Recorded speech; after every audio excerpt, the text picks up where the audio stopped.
Hey everybody, welcome to Ashland, Oregon. This is one of the city offices closed here in town. Despite all this relative traffic you're seeing here near Lithia Park, most of the downtown area is dead. Ghost town quality, like Christmas Day quality or Thanksgiving afternoon.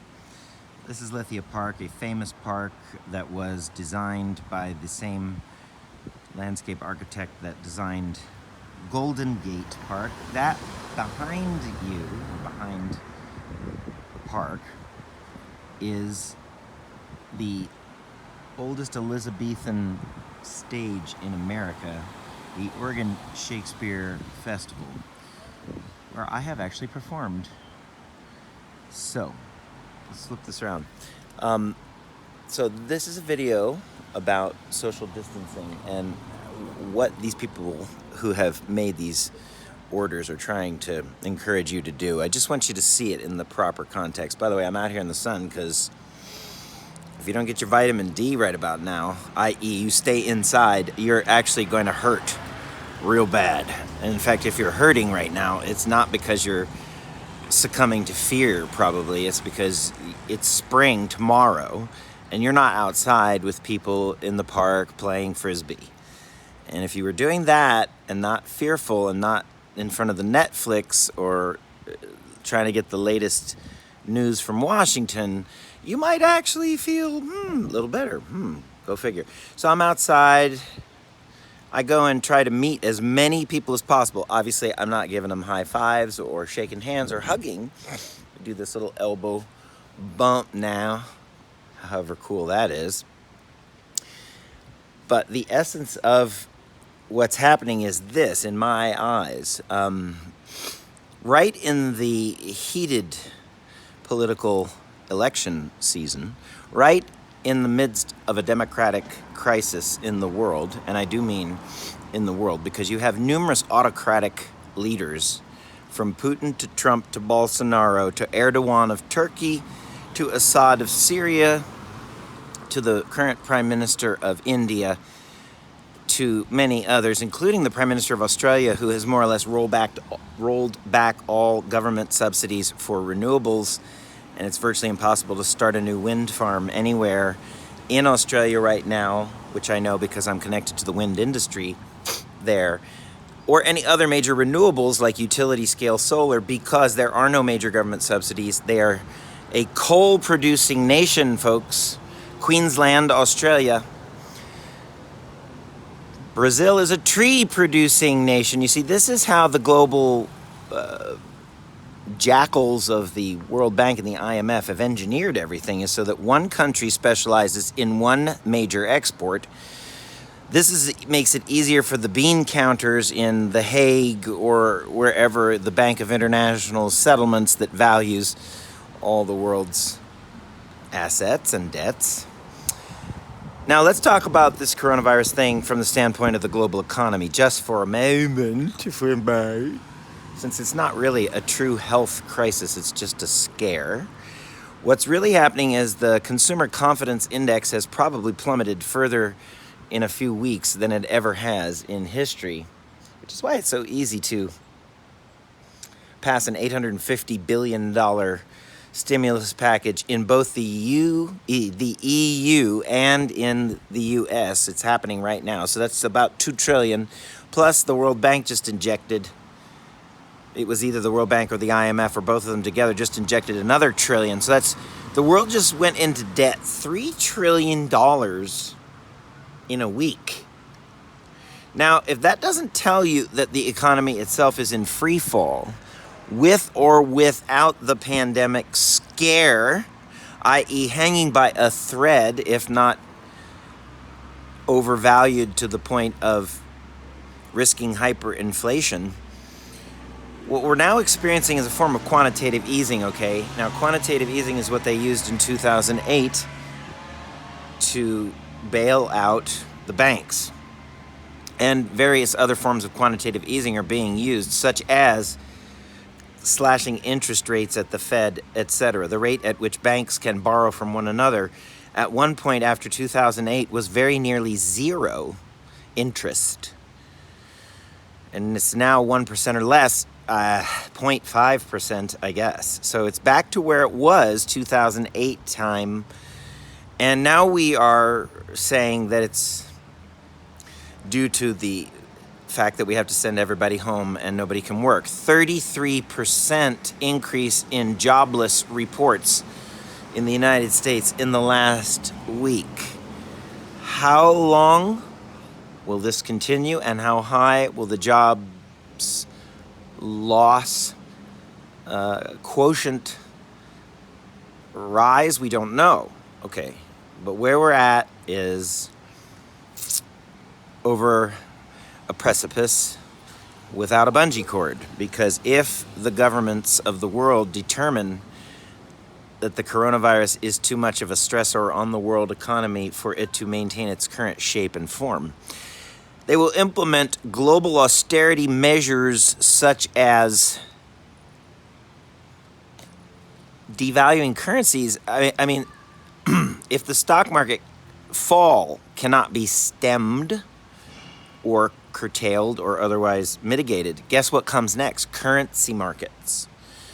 People are going to be wondering whether it's smart to hold on to U.S. debt, especially because of the New York Stock Exchange and the Dow Jones Industrial Average having dropped roughly 9,000 points in the last 3 months, which is roughly a quarter of its value. So, or more, actually. It's more than that.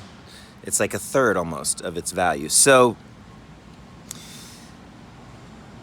just to recap, so we can finish this economic part and move on to the other parts.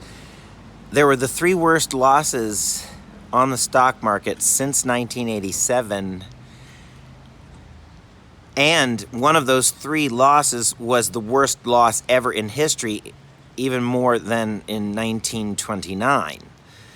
So, yeah, a little volatility there, folks, little volatility.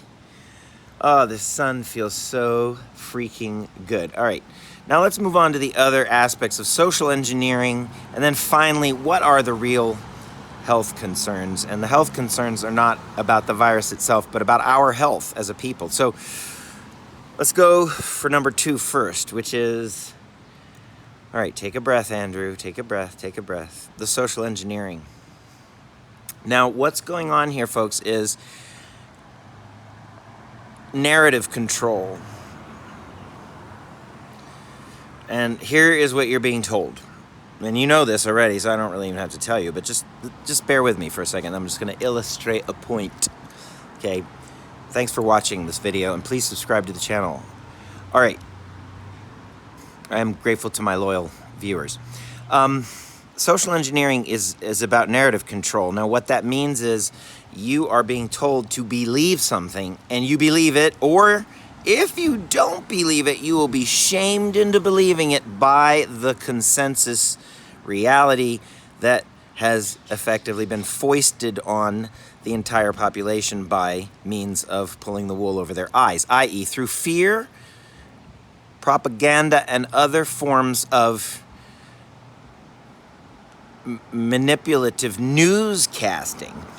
Even from the White House, okay, like when they say 10 people or less should gather in any place in the United States, that is the most irresponsible narrative I've ever heard any individual utter or any organization utter. Okay, you don't say that. You don't say 10 people or less anywhere in the whole country should gather unless you want to create effective martial law instituted by means of panic. Okay, 10 people is a very low number. It's got shock value, babies. Now, in the state of Oregon, less than 25 people can gather in any place lawfully at this time. At this time. Now, that's social engineering, folks. Why? Because you've been asked to believe, and you do now believe, as do 90-something% of the population, that if you go outside, first of all, nothing's open, so there's no place to go. That's the first thing. Since this is a totally commercial society where everybody's just gathering in these commercial eateries and coffee shops and food courts and malls and mini malls and strip malls, hyper malls, great malls.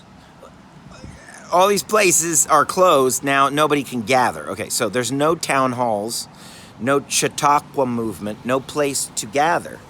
That's the first thing. The infrastructure just isn't there because of capitalism. Okay, capitalism isn't about the decentralized social order. It's about dependencies, i.e., addictions, to constant sources of centralized goods and services. What would you do right now during the coronavirus epidemic if you didn't have Netflix, Amazon Prime, Hulu, and or some other streaming service to occupy you? You would probably have to go back to reading books, which you forgot how to do sometime around the turn of the century. So, the social engineering experiment has a possible silver lining. And in fact, some spiritual people would probably try to use this as a whole bypass mechanism and have been adopting it quite predictably as a spiritual bypass mechanism. They say, oh, finally capitalism's taking a breather and we now all get to sit down and review our lives and decide how we're going to proceed. So why is that stupid? Sorry. Because the society will not allow you in its current form to do anything other than you've always done from the minute you get back to work. There's no other means of surviving than plugging yourself into the matrix. Okay. Disagree with me if you like. Love to have your comments. Now here is number 3. The social engineering thing, which is fear propaganda based, is leading to a health crisis of its own, because fear itself and isolation both are known to kill people. Don't pay attention to the man behind the curtain.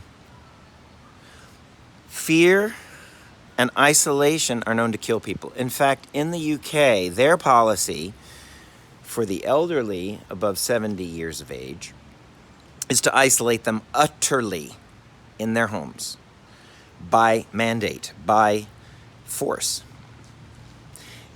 Statistics have shown that this will kill more of the elderly than the virus will, because they need contact with people, they need caregivers, they need to live in community with other elderly people. Like, I've heard that in nursing homes now across the country, outpatient programs and daycare for elderly are canceled, and common areas within the resident population part of any long-term care facility are closed. So you're isolated in your room in your healthcare facility, and you may see a nurse or a maid, but you will not see your friends. You will not play bridge or canasta. You will not have your morning tea and evening cocktail with your team of soulmates that you're now ending your life with. You will just begin to fade away. So that is an assault on the rights of the elderly, which by default is now necessary under the conditions of the social engineering experiment as designed. That is why some have argued that this is an attempt to kill people outright. Just the fear, just the scare itself. And by the way, I'm not going to comment on this video at all about whether this was a man-made virus, whether it's 5G, whether it's blah, blah, blah, blah, blah. I don't care about that. It is very weird, however, if you look carefully from an epidemiological standpoint. Epidemiology is like sleuthing. So why is Italy now having more deaths from coronavirus than China, where it initially appeared? And why is it the only other country besides China to have that incidence of and virulence of the disease? So that I'm not even going to comment. It's just weird. Just look at it, okay? It's weird. It's weird. Like, why? You have an answer? Tell me why. Is it because of the Mediterranean climate? Is because what? I don't know. I don't know. All right, so I'm going to stay out here all day, see, and hang out on this bench. And I love this interpretation. I'm going to finish out number 3 in a second here, but I love this interpretation that there is a moment here in time. What they say in the scriptures is a word selah, S-E-L-A-H. And selah means to breathe or pause before you go on to the next thing. And it's usually an instruction to the psalmist or the cantor who's reading from the scriptures to make sure that what he just said the second before really settles into the people's minds and hearts before he continues the song. So I happen to live in that moment every day, whether there's, crazy global crisis going on or not, because I am in touch with the witness who's watching all this. It's the only way I can even talk to you about anything is that I'm listening all the time to my guidance. My guidance tells me, do not engage in extreme social distancing. My guidance says to me, stand outside in the sun all day long and get as much ultraviolet light on your body and as many ionized particles flowing in your nose and your ears and your throat as possible. Because if you're not doing that, it will likely increase the rate of incidence of all kinds of diseases, not just coronavirus. How about depression?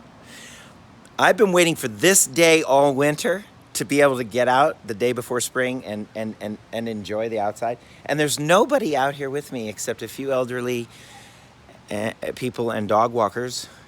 This is not the Ashland I know. This is a severely contracted Ashland. And contraction itself is unhealthy for anyone. Whether you already have a pre-existing condition, whether you're over 70 years of age, whether you're young and vital. Contraction is the last thing that humans need. Humans need to enter into relationship and resonance with their environment. And their environment is largely dominated by people. Well, if you're a druid, hopefully your environment is dominated by tree worship, but if you're a person or a people person, you've got to have that kind of food. It's like this solar radiation. Our bodies naturally respond. Look how good I'm looking, right? You know why?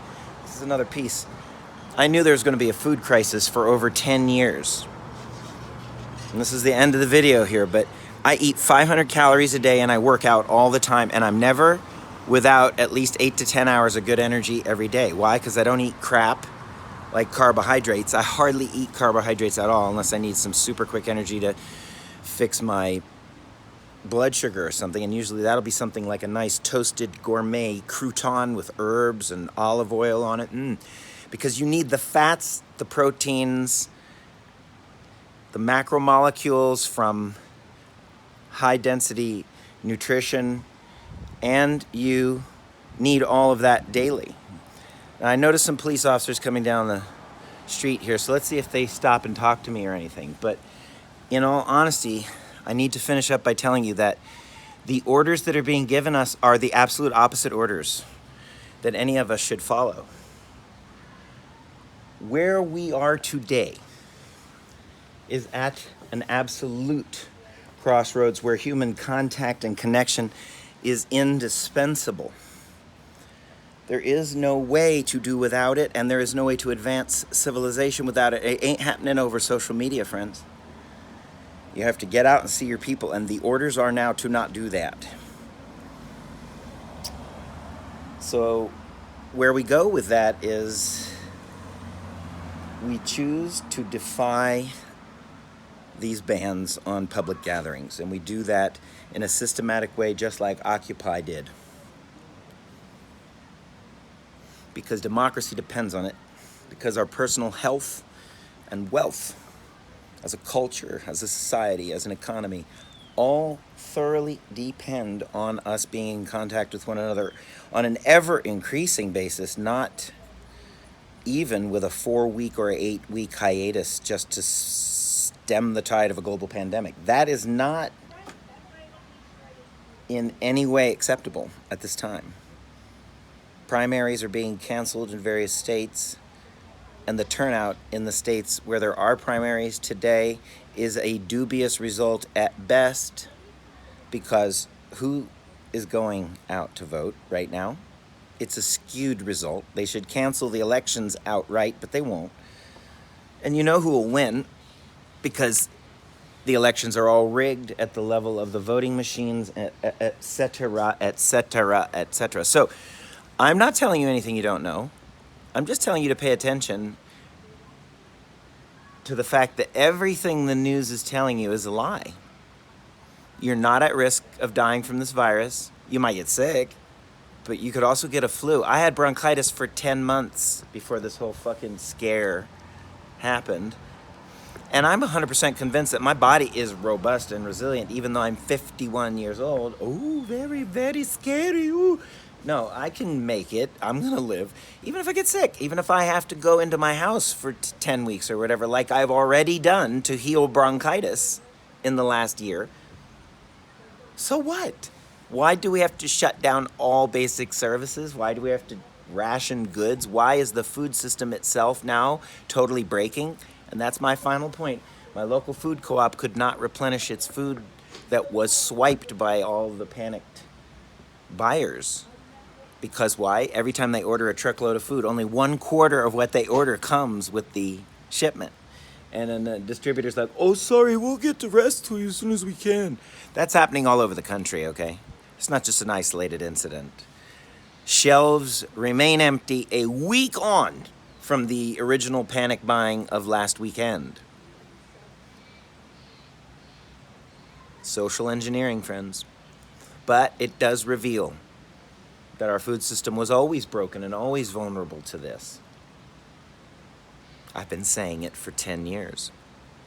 All right, I'm done. Peace be with you.